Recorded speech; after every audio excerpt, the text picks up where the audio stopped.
no role plays, just real.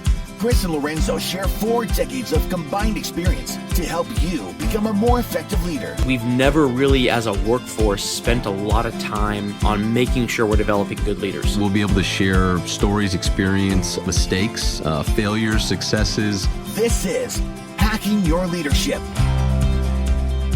Welcome to Hacking Your Leadership. I'm Chris. And I'm Lorenzo. And Lorenzo, on this episode, I want to talk about an article that I found on the Forbes leadership section. But it's such a great article and it makes so many good points that I think it's something we should talk about in a series of episodes because there are 5 different points in it that I think they all deserve their own kind of conversation because different leaders who find themselves in different situations might kind of gravitate towards one or 2 of these more than some of the others. The article is called 5 Commitments Leaders Can Make in Difficult Times. And I like this because there are a lot of organizations right now who are, I want to say, facing either difficult times or at the very least uncertain times. You know, there are certain industries that they were on these like big hiring sprees, and then you started seeing people getting job offers being rescinded before they even started. You're seeing some layoffs in certain places.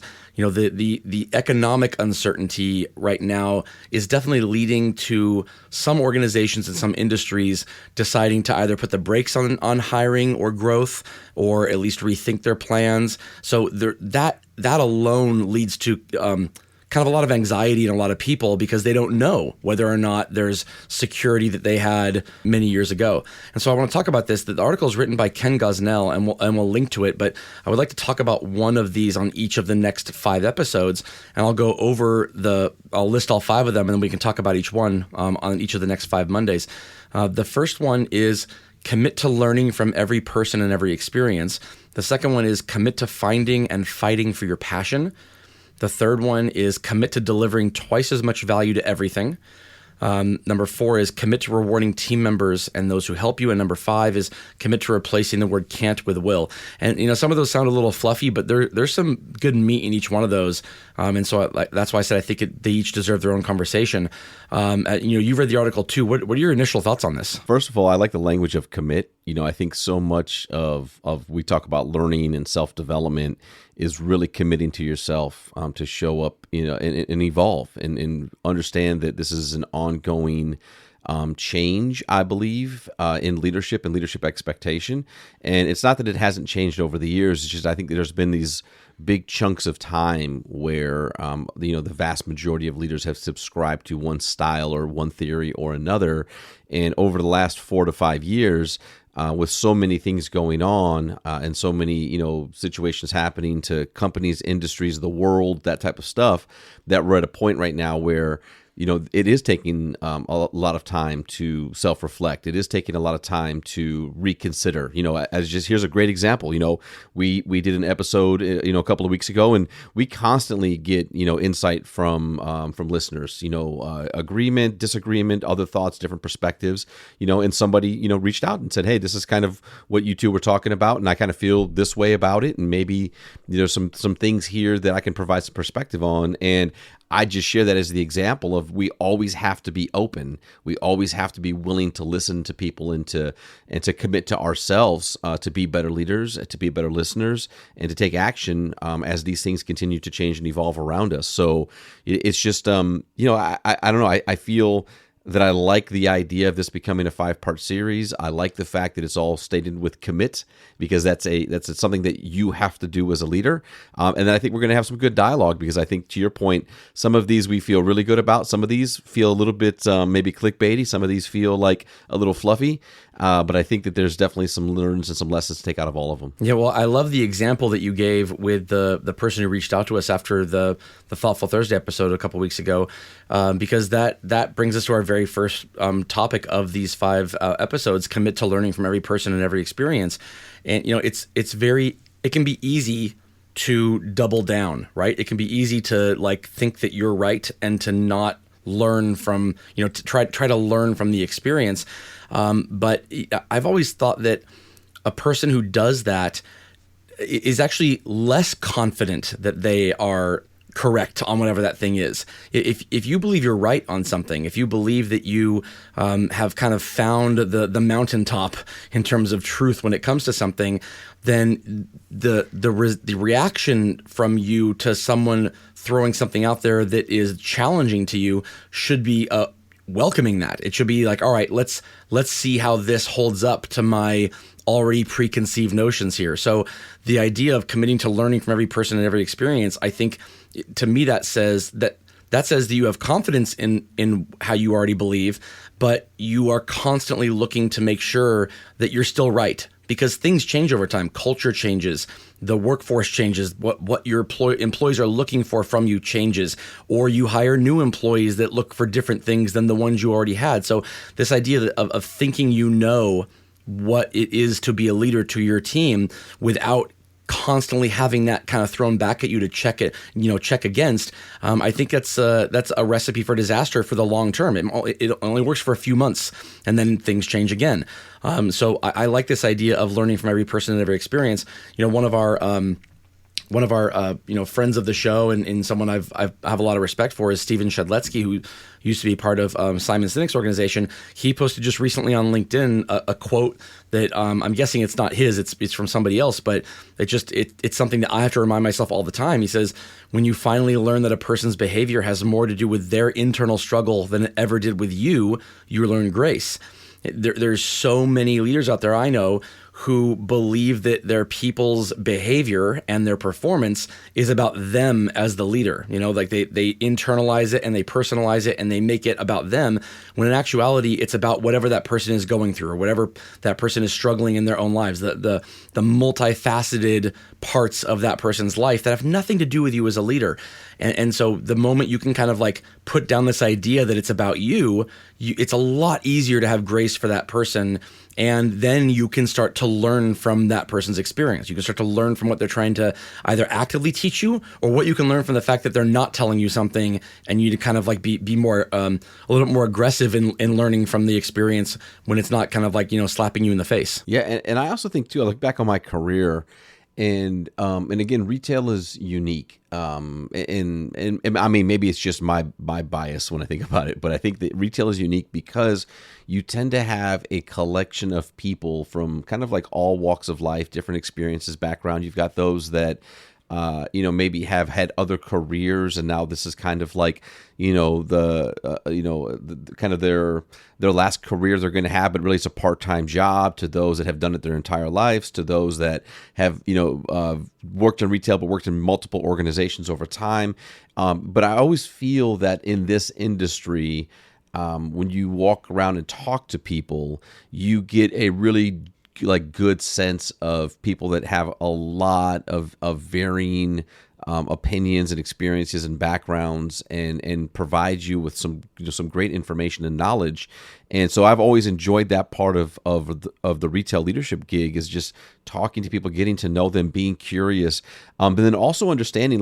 There's been times when I have, as a quote unquote manager or a leader, I've led retired military high ranking officers and things like that from a leadership standpoint have probably not probably, but have been more responsible, that have made bigger decisions that are truly like life and death, had to figure out ways to navigate certain situations. I've worked for and worked with people that were, ex-coaches for major league sports. I've worked for people that, again, had retired and they had been a successful C-level, executive of their own companies, and now they just wanted a part-time gig, do something fun they like to do. So I just share that because you can either view somebody by their title, or just believe that because they're in this industry or they do this type of job, that, because you have a title, more, or you're capable of providing a level of leadership that's greater than theirs.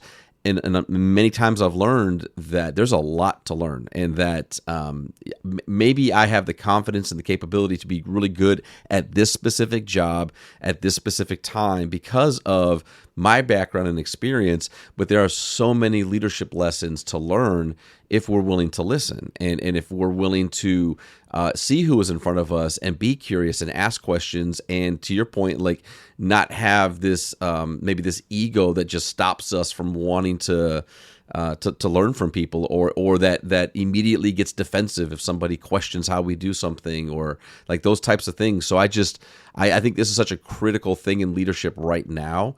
And I look at it from those that have done other things and can bring a formal element of leadership or opinion or perspective that can help you. But then I also look at the other side of that, which is those that really have no previous background and experience, but this is how they feel right now in what's going on in the workforce. And if you're listening and learning from them, you're also starting to better understand just what can you do differently or more of or less of that's going to help them be successful in this current state and time. And I know that those might be two completely different things, but that's the reality of where we are today in leadership. And like I said, specifically in retail, I'm sure this exists in other industries, but I see it a lot in what I do. Yeah, I completely agree with that. I think one of the things the article says is sometimes a fresh set of eyes and a different background can be just the insight you need to move your business forward. And I love that because it's saying that it's the idea of groupthink can be dangerous. Just because you have a lot of people in the room who have a lot of experience doing what they do really well, that can hinder you in a situation where what you need is a fresh set of eyes. Sometimes it's like if you are doing something on your own. If you're writing a project, when you wrote your graphic novel, I'm sure there were people who you had to look at the final product before people who had no vested interest in the success or failure of this at all, because it's dangerous to have only people look at it who are close to it, who love you and who want you to succeed, and it can be easy to only give it to those people to look at if what you're looking for is the kudos of your friends and close family members who can say you did a great job, Lorenzo. But it's equally important to have somebody look at it who doesn't care, who literally will just tell you, yeah, this is where it's great and this is where it needs to change. And having those fresh set of eyes, people who are just not, they're not close to it. And so they can look at it with the same eyes that your eventual customer will look at it. Because at the end of the day, if you're wanting to put out a good product, whatever that is, you'll want the product to be looked at by people who don't have a vested interest in it succeeding or failing. And I love that idea of a fresh set of eyes. The other part where this really rings true for me is the idea of diversity and inclusion. When you're talking about a fresh set of eyes, look around the room when you are having your meetings and make sure that there are people in that room who have a different set of experiences than you when it comes to making big and small decisions. There are so many little missteps that businesses make that didn't have to be missteps, and then they turn into big deals, and they could have been completely avoided if the right people had just been in the room during that conversation where someone could just raise their hand and go, yeah, think about it from this perspective too, and then the room goes, oh yeah, you're right, and then they go a different direction. It's the difference between something being a small discussion among a group of people where there is psychological safety to a potential misstep or faux pas that the company then has to have egg on their face or have to backtrack or do damage control. So absolutely a fresh set of eyes, a huge depth of perspective from a lot of different people can only serve you well when it comes to making decisions that can affect your entire business. And the last thing I want to say about this too that I think is important is if you look at the turnover that has existed among the Fortune 100 and Fortune 500 over the last 10 years and compare it to the previous 40 years, the numbers are staggering. Look at the companies that stayed on the Fortune 100, basically from 1950s, 60s, 70s, 80s. And there's some turnover, but there are a lot of them that just kind of stayed there forever. And then over the last 10 or 15 years, there are so many organizations who went from they didn't exist, they're part of the Fortune 500, and now they don't exist again. And this turnover shows that the change that occurs can take a company from I don't know what I'm doing to I'm at the top of my game to I'm gone, simply because of the changes of the public around them. And so the public can gravitate towards something that you have in your business that you've done better than someone who's already been at the top for the last 20 years, and you dethrone them. But then the worst thing you can do is to make the mistake of thinking that, oh, now I know. Now I'm the big guy in town and now I know what I'm doing and I don't have to keep learning the same way that I learned that got me there. And then you get dethroned too. And so just this idea of almost like this startup mentality of continuing to learn from the people around you and from your employees, that's what keeps you at the top of your game. And it is tiring. It's tiring to do that, and it's stressful to do that, and it's really easy to think that nothing needs to change because I'm already at the top. But that's when complacency starts, and that's when you fall. Yeah, and if you want to read a whole book about that, "Ego is the Enemy" by Ryan Holiday, and like that was a great kind of conversation about what is that whole book about, and it is exactly about that. Is the idea that we get to a space of success, whether it's by title or by responsibility or whatever, and we stop learning and we start to believe that the thing that got us there and what has helped us to be successful will always be the same, or we surround ourselves with people who don't challenge, who don't look at things. We've made so many great calls or good calls over time that it almost feels like you can't make a bad one. And that's typically when you will get burned, to your point. And I think, organizationally, we've talked about it on this podcast before where companies have done things and you scratch your head and you say, I feel like if just the right person was in the room, or if there was some level of honest and transparent dialogue that was happening, or somebody, took it to someone and said, well, to your point with the graphic novel, what do you think about this? Here's something that we're working on. You have nothing to do with it, but what are your initial thoughts? And having somebody go, I don't know, or I like this, or, have you thought that this might not be good? And then really taking that in, not just taking it as, oh, okay, thank you for your opinion, but really finding those around you, both personally and professionally, to help guide you. I do this with leaders all the time, myself and other leaders. We are constantly, calling each other, texting each other. Hey, do you have a couple minutes? What do you think about this? Hey, here's something that's going on. How are you thinking about talking about this? How are you thinking about approaching this?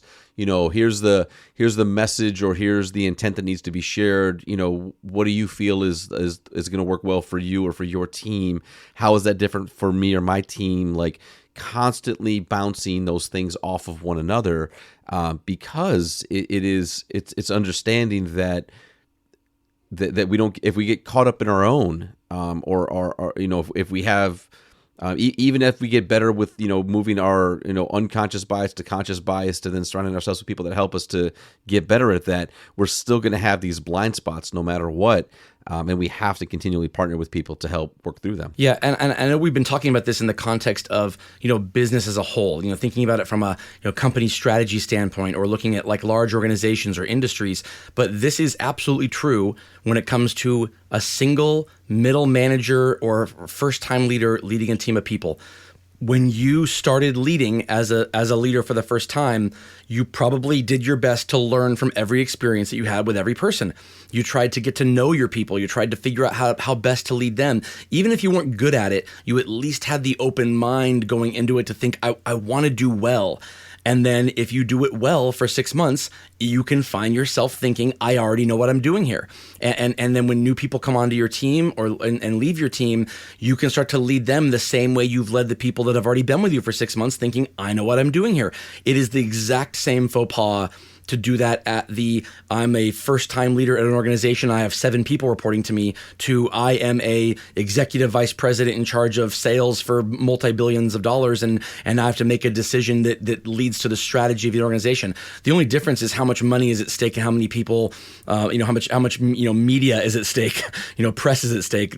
But the real world decisions and how it impacts the person you're talking to, there's no difference between the two. So don't think that just because, I'm not a big deal with this organization, I'm just a first-time leader. This is absolutely where you will make the biggest difference in people's lives, is continuing to have this mindset as people come onto your team, even after you've been a leader for several years and you think you know what you're doing. Absolutely. And with that, it brings us to this episode's 1-minute hack. But first, a few words from our sponsors. The 1-minute hack. All right, for this episode's 1-minute hack, here's what I want you to do. Get out your pen and paper, and I want you to write down anything that you believe you've learned over the last 90 days from your people. not things you learned on your own, not things that you've sought out to learn or that you read or that you learned from a boss, but that you've learned from the people reporting up to you, or also your peers. If you're not a leader yet, then from your peers.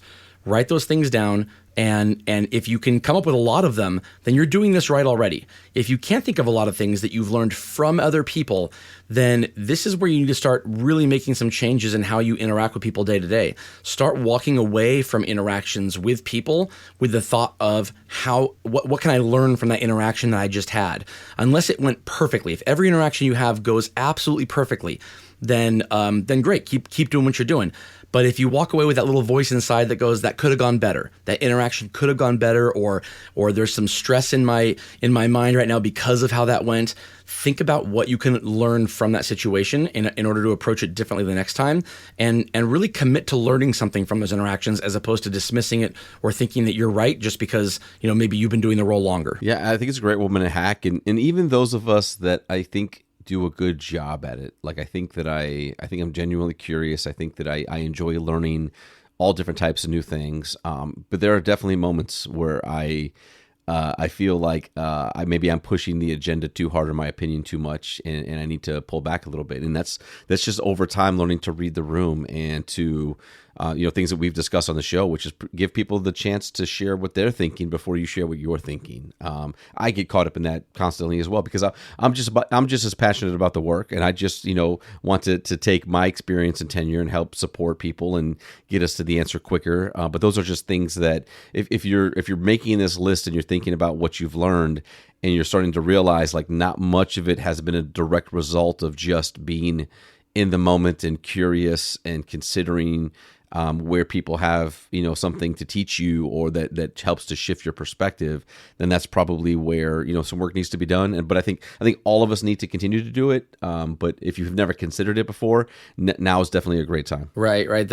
I think I love what you said about passion, because I think a lot of people out there believe that the ingredients to being right are experience plus passion plus positive intent. And because those three things often are ingredients to being right, it can lead you to believe that those are the only ingredients. But at the end of the day, being right is just being right. Like you can have all the passion and all the experience and all the positive intent in the world and still be wrong. And if you go into to all of these interactions knowing that, then you're less likely to have the hubris that thinks that, because I have those three things, it means I am right, instead of looking to learn something from others. Absolutely. And with that, it brings us to the end of this episode. This is Hacking Your Leadership. I'm Lorenzo. And I'm Chris. And we'll talk to you all next time.